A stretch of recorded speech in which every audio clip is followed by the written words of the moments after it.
So, welcome to the Wellness Hub, and I appreciate you taking time to bless the audience with your wisdom and your beauty. Can you please introduce yourself and tell us who you are and just about you? Okay. So my name is Tiana Sherrod. I live in Durham, North Carolina. Um, let's see how I want to start this. Like, do I want to start professional me or just like Tiana me? Just Um, tease you, and then we Tiana. can, Okay. we can groove and move from that there. Yeah. So let's see. I feel like it's a profile. I'm 35. Um, I am very much which I'm starting to come more into and accept as I get older, a very free spirit. I love to do all the things that make me happy. I'm a nature girly, so I like hikes, I do yoga, love to travel, love to hang out with my friends. Just overall, I like to have as much joy as I can in life. I always joke with my friends, like, I don't want to look down one day and say, man, I didn't do that last thing I really wanted to do. So every time I have the opportunity to do things I want to, I do it. Um, so yeah, that's a little bit about me on the Tiana side. Amazing. So, I know a lot of people have been watching, and we've been interviewing practitioners, and what's amazing about Tiana, right? That's why Tiana was like, "Hey, do I do Tiana or do I do the professional side?" So in this space, I am starting to interview people who navigate diagnosis because I don't really want to call it an illness, right? But Mm-hmm. sometimes people can look at it as a gift because it saved them from a certain part of life or living. And Yeah. so Tiana is actually the first person that I'm interviewing. Mhm. Um, and Tiana, I want you to talk a little bit about that, about what you're bringing, why, I reached out to you and just kind of what's life been like and what was life before, right? And what was like after, like during. Yeah. Yeah. So we're in 2005. This is year 6 for me. I got diagnosed with multiple sclerosis in 2019, September 26th to be exact. Life before a diagnosis is really, it's almost like a blur now because so much has happened at the same time, both good and bad. Um, Before MS, which is funny because I did my brother has like he streams and has his own show and things, and I was featured on his show one time, and when he talked about me, we were doing like a fundraiser for MS, and one of the things he said was, you would never know that Tiana has MS because she moves just like she moved before, which is a blessing and a curse because sometimes it's like you need to slow down and take Right. care of your body, but also I don't want to stop doing the things that I'm doing.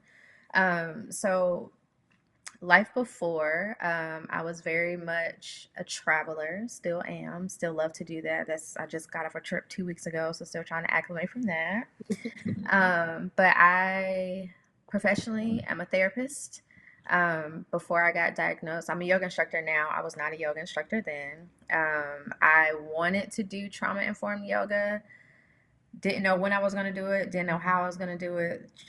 Training of any kind is expensive, and especially yoga certification. But after I got diagnosed, a lot changed within my body. A lot changed for how I was able to move. Um, my diagnosis came on pretty aggressively, and so once one symptom happened, they all happened, and it kind of rocked my world upside down. And so it got to the point where I was an avid person who worked out. That stopped.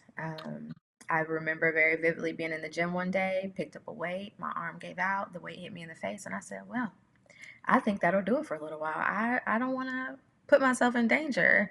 And that was very soon after I had got diagnosed. So a big part of what I'm doing now and why I do it in the way that I do it is yoga helped me come back into my body. I've been practicing yoga since I was in grad school, so over a decade now. But it wasn't until I got diagnosed that I realized, oh, I don't really know my body anymore. And I don't know the things that it can do now versus what it could do back then with Right. ease. And that's a culture shock for, I think, for a lot of people who get diagnosed because you want to continue life as normal. Like, who are you to tell me I can't do the things that I like to do? Right. Um, so a lot shifted, both good and bad, I will say. So it's interesting. You talked about ease, life with ease.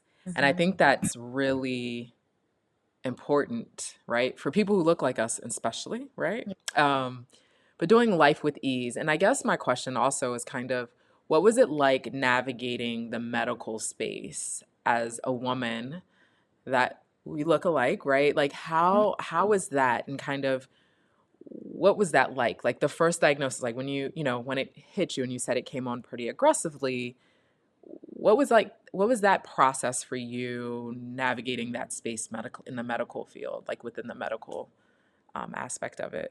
Well, um, it was interesting to say the least. I actually got misdiagnosed several times in years before I actually got diagnosed. Yeah, I have, and I think it's in their defense because things happen sporadically versus Okay. when everything happened for me August 2019, it happened like back to, you couldn't deny what was happening. But I have been diagnosed with carpal tunnel.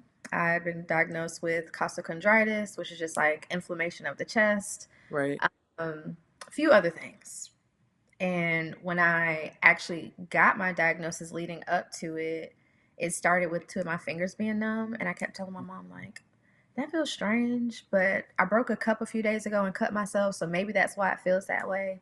And it Hmm. lasted for about a week. And my mom was like, you need to go see somebody or see the neurologist. And I'm like, well, you can't really just go see a neurologist. You have to have a referral for that. So I followed the steps and I went to my primary, and they were like, oh, I think at that point it transitioned up to my elbow. So I'm like, okay, that's strange. And the doctor goes, oh, yeah, that's just tennis elbow. Get this brace, go home, wear it for these amount of days. And, if it gets worse, come back. My mom is livid. She was like, don't you dare buy that brace. Now, for me, I'm a principled person. Yes, I will. I will buy it. And when it doesn't work, then we'll go from there and we'll just move on. And so within a week, it had transitioned to the whole left side of my body was numb. And I was supposed to go on a vacation. I told you I'm an avid traveler. I had a Right. vacation literally days leading up to this happening to me. And I called back my doctor and I told her what was going on. And so they brought me back in. They sent me in for MRI, all the things that they probably should have did from the top that they did not. And so the MRI comes back, and my doctor is calling me from the comfort of her home off the clock to say, like, hey, we got the results back. There were some findings. We're pretty concerned about that. We need to get you in to see a neurologist. And I think I'm a weekend out from my trip. And I say to my mom, like, I don't know if I should go because at this point, not only am I numb, I'm exhausted, the most Yeah. exhausted I've ever felt in my entire life. The pain started coming on right after that. So it was just very excruciating and debilitating. And I was like, Right. I don't know how I'm going to function. And my mom said to me, you don't know what life is going to look like when you get back. Go on your trip, enjoy yourself. We'll figure it out when you get back. And so, yeah, that was like my initial process. I come back, I go through all the things, the MRI, the spinal taps, all the things that they make you do to confirm. And the neurologist that I had initially was the most stoic, stone face, not much personality. I just say it just like this, and that's it. And he was like, we think it's MS, but we're not sure. We're going to go through all the things to make sure to rule it Right. out. And so I come back in, and he goes, yep, it's what we thought. You have MS. And I said, okay. I, why you say it like that? Just Right. very casually. And the funny part, not haha funny, but ironic, is when I was in college, I had to do a project, and the diagnosis that I got assigned was multiple sclerosis. And so when he said it to me, the only awareness that I had was how prominent it was to white women, that it was a white woman's disease, and that it was debilitating, and that at some point I would be severely disabled. Right. And so you're telling me this like you're saying, good morning, happy Wednesday. And I'm like, this is going to change the trajectory of my life. And he's like, no, you'll be fine. Women, they live natural lives, they have children, all the American dream things that he was trying to tell Right. me. Fine. The treatment is better now. If you got diagnosed years ago, it will look worse and all the other things. So that was the initial process of getting into the medical system. And it kind of has, many things have happened since then where it's like, oh, y'all are not very trauma informed around these parts. Right. The trauma therapist in me does not like that at all. Wow. So based off the first, right, that your first kind of the neurologist, Hmm. how has it been now in terms of creating your wellness team or just the practitioners, right? Like, what has that been like, right? Because it sounds like, right, the Tiana you and the professional you, Hmm. it's ironic that you got assigned MS years Yeah. ago for a Uh-huh. project, right? And so, what has that been like for you navigating and educating? And, how's that been? Because I feel like what's happened, and I could be wrong, is you've you've taken the diagnosis and then you've professional you has like, all right, what can I do, right? Yeah. What's my calling, right? And that's what I don't like calling it an illness, because a lot of times when I've talked to people, just personally and professionally, it's Hmm. really a gift. Sometimes it's kind of like someone's calling, hey, I need this. This has to kind of catapult somebody into another place. And so I'm just wondering, if I think about that first neurologist, right? How's that guided you as Tiana and then professional Tiana? What has that been like? Yeah. As you were talking, I felt myself getting teary eyed because I talk to my friends about this now all the time. Is very much one of those situations because it was not a gift to me when I first got it, and I will say that now I would definitely say it was a gift in disguise. And as one of my friends says to me often, you would have never been able to stand in the space that you're standing and speak the way that you speak now if you did not have the experience of what it was like. And I was like, okay, I'll give you that. I'll give you that. So it's very much a situation where my mess became my message and my test became my testimony.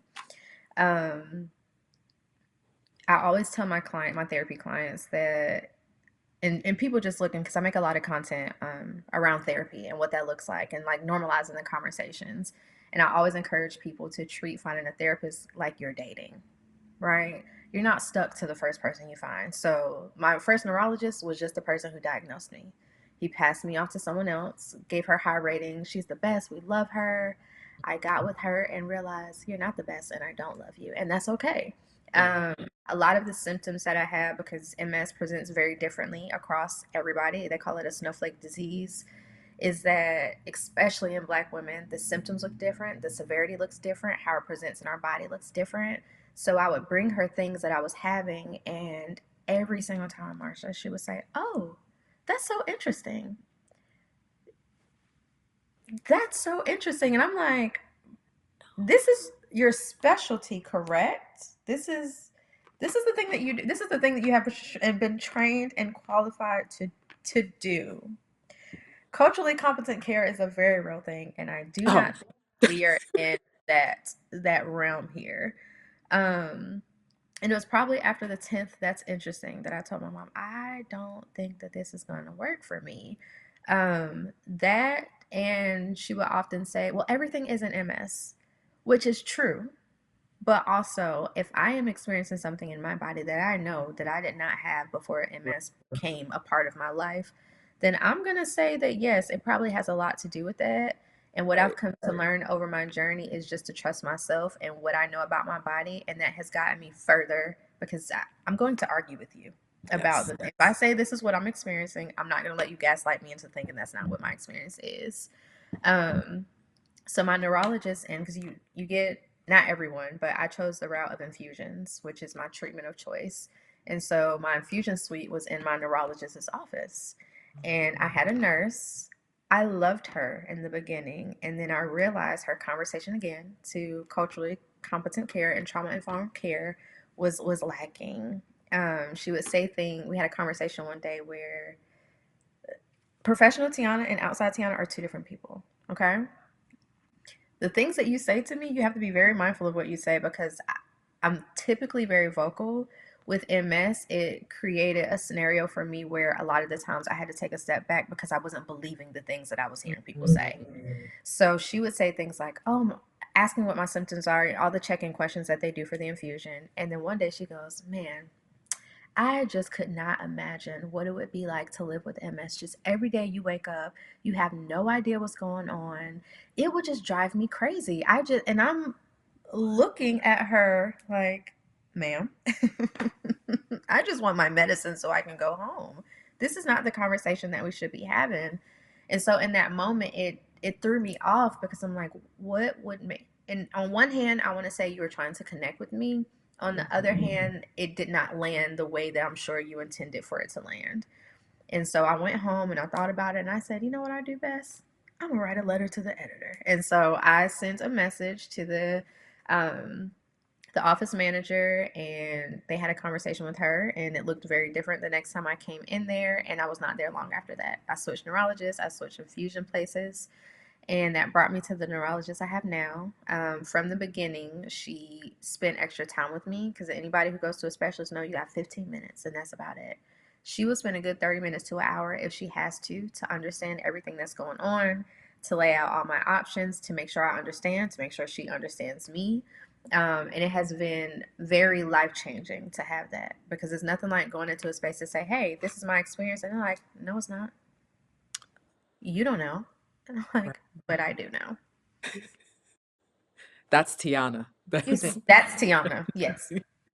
Oh, excuse me. bless you, no problem. Yeah. So I love how you're in a space right now, right? The neurologist, you're like, yeah, 15 minutes, a specialist, but they listen, Yeah. they check for understanding. Yeah. And if you don't understand, hey, how do we have extended time for you to understand, but also for them to understand your process, your lifestyle, who you are, where you want to be, and what's the limitations, what's happening, Mm-hmm. right? And and I think a lot of times in being raised in this country, Yeah. we are, especially with the medical profession, right? We're taught that we have to listen to them and that they know all the answers. Mm-hmm. And I love how you demonstrated in your story, but this is your life, right? Like, yeah, no, that's not cool. That's not right, right? And just the agency, right, that you have. But I also think about how many other people lack agency. And this is why I Mm-hmm. want people to tell their story, because there's something I even get from what you just shared of, okay, well, I had some symptoms. They were misdiagnosing me, but you felt who Tiana, you and Mm-hmm. profession, right? Oh, Mm-hmm. I got to understand. You have to respect me as a person because this is what I'm living with, not you. Not, this is what I'm living with. And what I'm hearing is agency and advocacy. And I think that's something we lack in our space. I think that's something that we lack. And I think it's really big to hear what you're saying. Like, I need a certain type of level of care. Mm-hmm. Yeah. If I Yeah. have to live with this and I have to go to you and I have to give my insurance money and my money to you, I need, this is what I need, not what I want. This is what I need. And I'm going to find that type of person one way or another. And if Mm-hmm. not, you guys are going to have to act right. And act accordingly. Absolutely. Yeah. Because I think the other part that people don't realize is how expensive it is to be Oh, sick. And so it's like my treatment alone, and thank God that there are resources out there. And I'm on the lower end. Okay. $18,000 every 6 weeks. Luckily for me, I don't have to come out of pocket for any of that. But if this, yeah, 18,000. There are, I would say, upward to about 100, 130, depending on the treatment that people choose, especially if you're on the infusion route. It costs. So, and that's just the treatment. We're not talking about the reoccurring appointments that you have to come to, all the blood work that you always have to do. The great thing is I always meet my deductible at the top of the year. So once I get in there, I'm like, oh, you have a copay. No, I don't. I've already met that. wow. Yeah. So, Tiana, tell me a little bit about professional. Like, tell me about your work, right? Yeah. Because I can only imagine what professional Tiana, like how you show up in those spaces, right? Mhm. Um, Tell us a little bit about that, Tiana, because and how you move and groove and what your magic is in that space. Yeah. Yeah. So personality wise, definitely still the same. And that's come with time because when you work in mental health, so I'm a holistic trauma therapist. I did not start out as that. I started out more behavioral. I worked with children and families. I realized very early in my career, oh, there are other things cooking in this kitchen that we need to address. Y'all want to focus on the behaviors? That doesn't matter. There's something else that we need to attune to first. And so that kind of shifted my direction out of community based, going into people's homes therapy, into outpatient office based. Now I'm doing trauma work. And I did that for about 4 years in office. I've been a therapist since 2014, so I'm over a decade now into being a therapist. Awesome. Yeah, and so the last leg before I went to private practice, because I'm in private practice now, was outpatient based. And private practice for me has always been the goal. When I went to grad school, I knew that this was the thing that I wanted to do. But as I was shedding a little bit earlier, when you're in the mental health field, there's, and I'll just say professionalism in general, right? Especially when it comes to Black women, even down to the braids, the nails, the things. This has always been me. I'm going to show up loudly, and you may like it and you may not like it. But that did cause problems for me sometimes because, as I said, I'm very outspoken. It's not just if I'm being mistreated, it's if the clients that I'm serving is being mistreated. The population that I served look a lot like us, and they lived in environments in areas where they don't get as many resources. Right. And so I find myself constantly advocating all the time, all the time. The pandemic hit and it shifted everything because now we're in BLM, we're in all the violence that's happening, all the lives that we lost. And it got very touch and go with the conversations that we were having, and it did not sit well with my spirit. The pandemic was a blessing and a curse because it was right after I got diagnosed. I was diagnosed September 2019. By March 2020, I was in the house, and I was so grateful for that because it gave me time to really acclimate into my body because I did not take FMLA. Why, I do not know, but I worked through the entire process of being diagnosed and acclimating to what that looked like for me. Which, when I look back now, it's like, what were you doing? What was the thought process? And I still don't know. I don't know if it Oh, felt like I couldn't take a break right. or what that would look like for me or what that meant for me. Like, Hmm. you can't do what you know to do. I have always It might be the strived for the program. start. Yeah, it might be the program. It's the Yeah. programming. Usually people, I've been in private practice for 15 years. Yeah. Like it's usually the program. And so when we're in that space, mental health wise, you Hmm. put your head down and you just go. And so it is a different mindset. Yeah. And if you're not in it, you don't understand it. But also there's a programming. I used to see like 30 clients a week. Yeah. See what I'm And saying? COVID hit, I was like, oh no, now I'm like at 15, 20. I don't see myself ever going back. So I think it's the program with that. Yeah. Like I just recently, not too long ago, took like 6 weeks off and I wasn't sick. Mhm. And I just was like, oh, this is real. Like Yeah. this, people need to do that. So I think some of that is the program that we all, yeah. For sure. Because when I say put my head down, the only capacity I would have for the day, and I loved this about being an outpatient, I had my own office with a little window, with the little blinds that I can pull down. And in between clients, I would close my door and I would take a nap. The people at work knew what was going on. They understood. I'll at least say on the coworker side, on the management side, it got a little heavy for me. Um, the amount of advocacy there, which is probably now why I'm so like, no, you're gonna treat me right.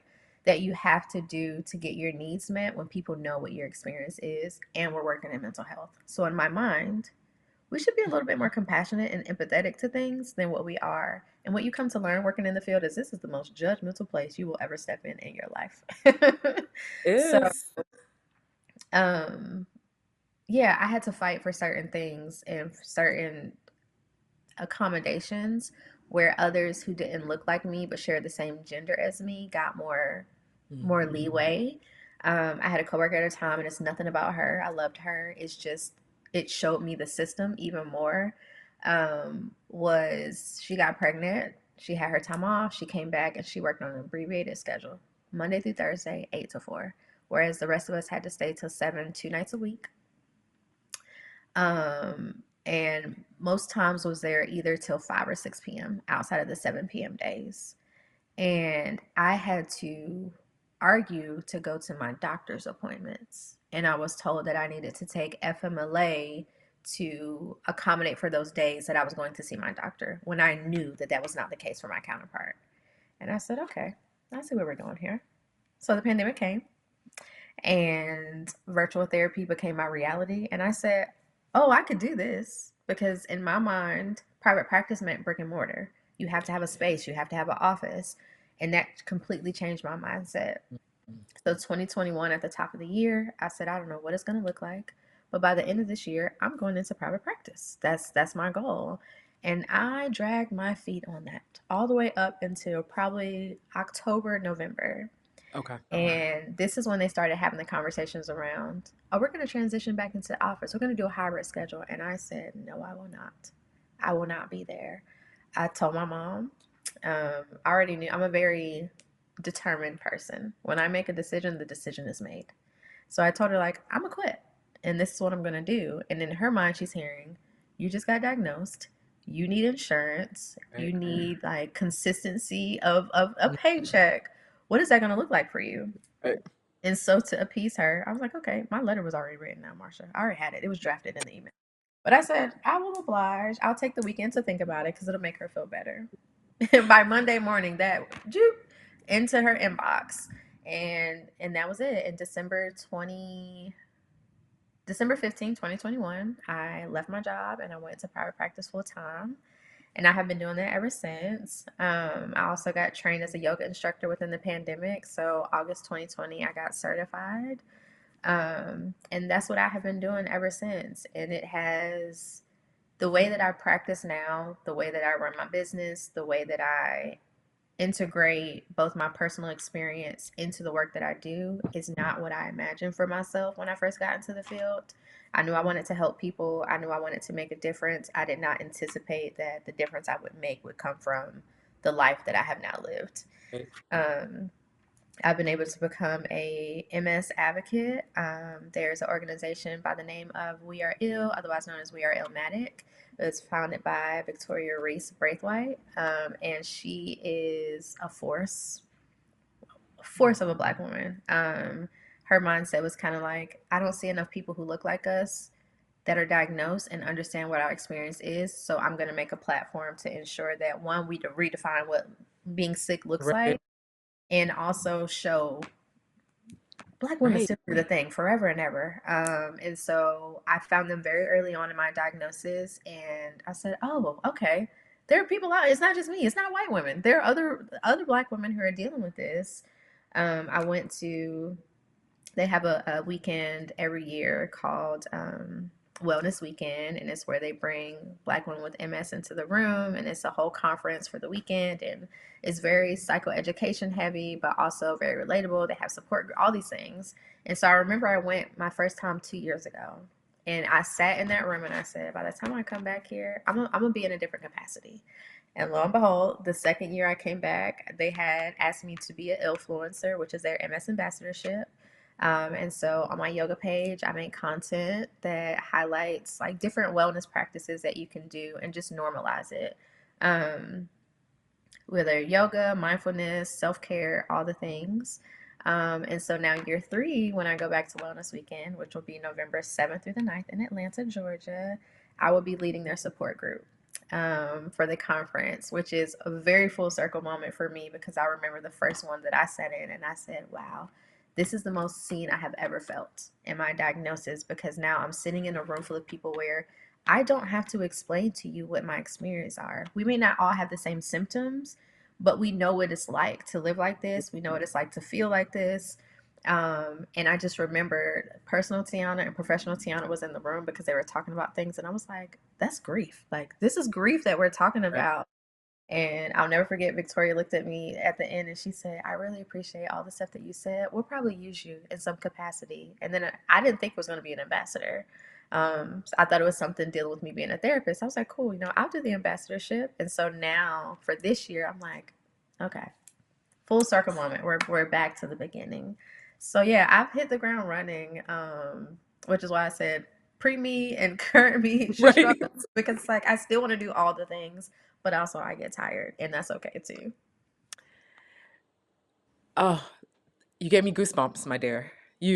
It's amazing to hear of agency, advocacy, and just when I think about work, you were talking about work, and you were like, "Yeah, ma, I'll sit back and I'll think about it." And you on Monday, you were like, "No," but it was they didn't accommodate. It wasn't like you were asking for something outside of the scope, but for you to see it and say, "Okay, I am not going to sit back Mhm.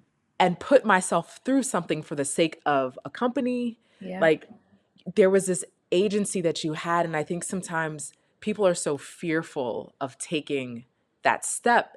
Hmm. And I know that mindfulness, if somebody believes in God or, the universe, there's a level of obedience, no Yeah. matter what we do, that I think people have to have faith in that obedience. Like there's a calling. Hey, I Hmm. need you to be obedient. You saw this for a reason. Um, and it's amazing to hear about your story of where you are now and where you were before, but how personal Tiana and professional Tiana was in the same room. I'm like, Yeah. yeah, that's grief, but yeah, I can hear like it's amazing because I feel like where you're at, there's community is really big. Hmm. And being able to say, hey, I've gone through this. And yes, symptoms look different, lifestyles look different, but to be able to be in a space Yeah. where people look like you, and it's like, yeah, I don't Hmm. even really have to tell you my story. There's already a connection. Yeah. And I think that COVID was good in some aspects for all of us. But I think then people need to come back for a community, physical community. Um, I think virtual does a good job in certain things, but I think then like you're going down and you're just going to be in a space that you're going to share, you're going to support group. Community is big in these spaces in It this is. in this journey. Yeah. Yeah, it is. It's funny that you say obedience because this, I want to say, is just like the platform that me and my friend group have been on for the past year. Because I will not pretend that entrepreneurship, and I think you can Oh, attest to this, hell no. is like kicks and giggles all the time. There are many of times I've sat back and said, "My girl, was this the worst decision you ever made in your life? Was Mama right? Was she right?" Yeah. Because it comes with its own things, and I think my level of determinedness is what's helped me because if I was not as determined as I am to like whatever I put my mind to, I'm going to achieve, it has the capacity to take people out. And I tell people it's not for everybody, and that's okay. Please go work for someone, make your check, and make it guaranteed. Don't stress yourself if you don't have to. But for me, it really gave me more freedom to exist because now on my days when I have infusions, I block that day off. I'm not worried about coming back to work. I'm not worried about seeing clients. I finally got the abbreviated schedule I want. I only see clients Monday through Thursday, and I was determined to do that. And clients are Yeah. like, "Oh, can I see you on Friday?" No. If you see me on Friday, it is a blue moon because I do not. It's really my day for myself. Um, but I think the back to the obedience part, I have been taking care of every step of the journey, even when I feel like I'm not. The opportunities that I've been afforded even outside of We Are Ill, like with yoga at the top of this year, I was a main stage presenter for the Southeast Collegiate conference, and so it was like 50 different colleges that come together. They hosted it at NC State this year, but each year it's at a different college. And it's just a weekend full of activities that they do. um, it's professional development. It's for college students that are like training and teaching different classes and wellness. But they also have like their directors and all the things. And so, because I have been doing all these things with yoga, someone referred me. I had already done two other things with NC State. And so this was like, oh, I think she would be really good for this. We've already worked with her. I think you should put her in front. I'm like, okay. And I will never forget the feeling of being on that stage in front of over 500 people, my largest class to date. And it was a full circle moment for me because I think back to when I used to go to other people's workout classes. Um, I have many spiritual gifts. One of them is like the gift of sight.